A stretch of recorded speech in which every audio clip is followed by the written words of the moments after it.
I'm Jean Colwell, State Senator, and I'm very pleased to be one of the sponsors of this event, along with Senator Adam Klein, Senator Bob McCaslin, Representative Mary Helen Roberts, Representative Jamie Peterson, and Representative Roger Goodman.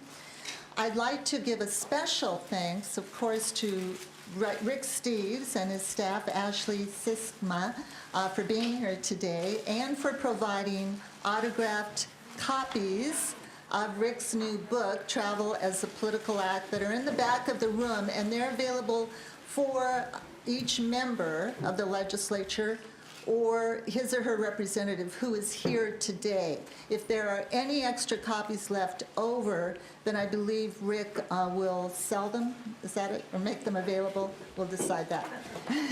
I'd also like to thank the American Civil Liberties Union, particularly Allison Holcomb and Shankar Narayan, for providing the lunches today. Thanks very, very much. Also, the lunches I would like to acknowledge come from the Bread Peddler, a good place in town to have catering. And particularly a thank you for Senator Klein's legislative assistant, Bryn Houghton, and mine, Michelle Gregoire, for putting this all together. You can stand. They've done an outstanding job on this. And we really appreciate such a great turnout as well. Now, we all know of Rick Steves. That's why we're here. I know him particularly through listening to him on his NPR radio program on the weekends and from some of his books. Some of you may know him from watching him on television, a PBS program. But we all know him, and we know of his great travel writing, and I'm sure he's really provided some great assistance to many of us here as we plan for our travel abroad. But we also know that he's been very engaged in public policy issues. I'm delighted that I'm going to be speaking with him on a panel in Edmonds on November 16th on drug policy reform. But he enjoys getting involved in a lot of different policy issues, which he's going to talk about today, as he's also showing us an abbreviated travel log. And with that, welcome, Rick, and I'd like to have this turned over to Adam Klein, who's going to give some more remarks.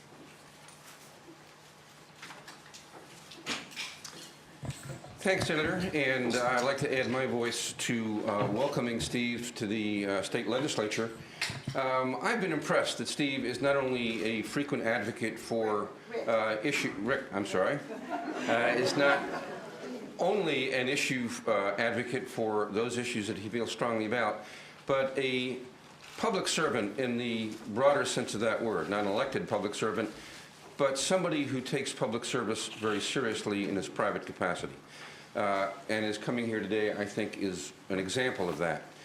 Rick has been a constant advocate of the principle that we Americans can broaden our perspectives, can find out about other cultures by simple travel. I know in a country that's as wide and as long as this one is, we tend to be a little insular. We can go 3,600 miles, I think, from San Diego to Boston and never cross an international boundary line. And too often, I think, we're tempted to stay the way we are. And I think travel has a broadening effect, and I know Steve can tell you more about that than I can.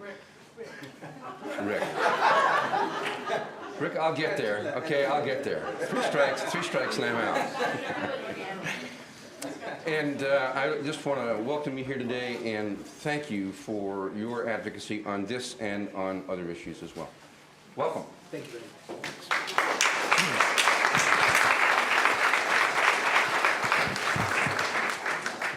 Thank you. And it's really an honor to be here, and I'm pleased that you're able to take time out of your busy schedule to listen to a few lessons I've learned from my travels.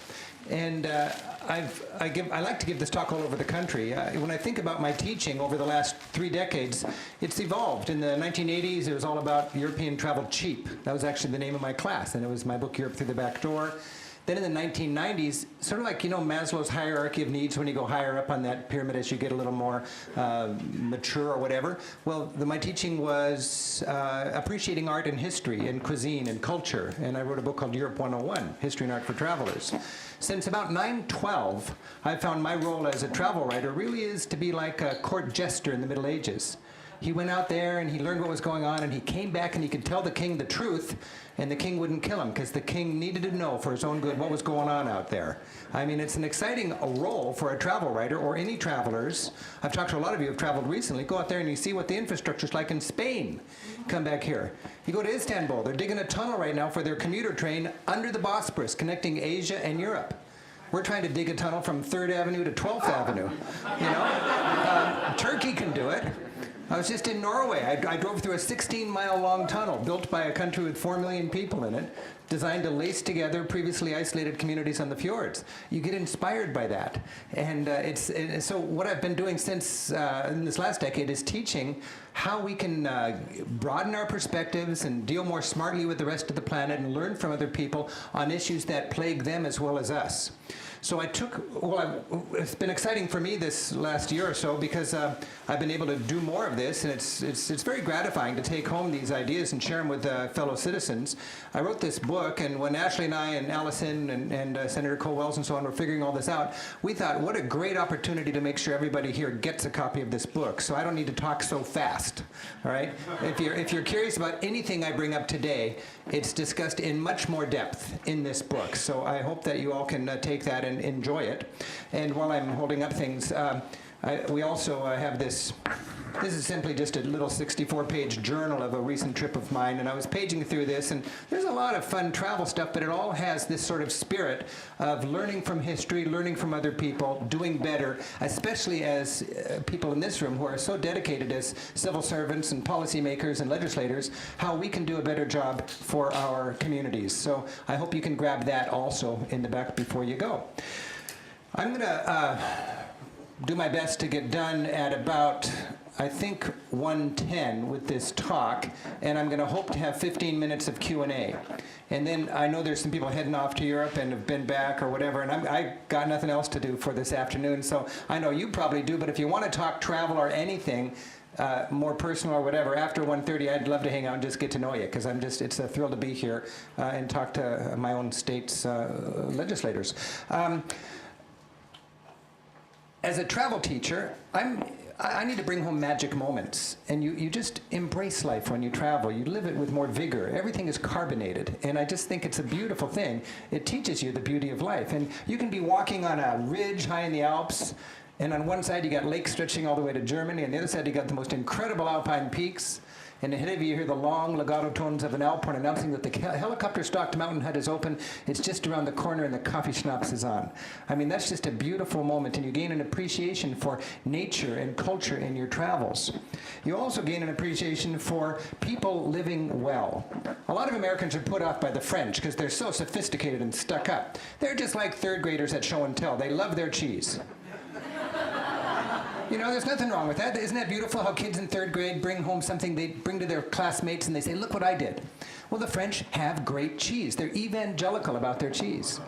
And to go into those cheese shops, I mean, it's just a festival of mold. And to gain an appreciation of how other people are into different things. What's exciting for me is to realize there's other people who are passionate about things that I never took seriously. Now, when you travel, you gain a respect for history. You realize history is pretty meaningful. I got a degree at the University of Washington in history a long time ago, and I thought I better get a degree in business so I have something of value. However many years later, when I look back on it, I really believe my history degree has been just as practical as my business degree. And if more people got a history degree, and if more people traveled, and if more people took that kind of thinking seriously, I think our country would be in a better state, both within our country and as we deal with the other 96% of humanity.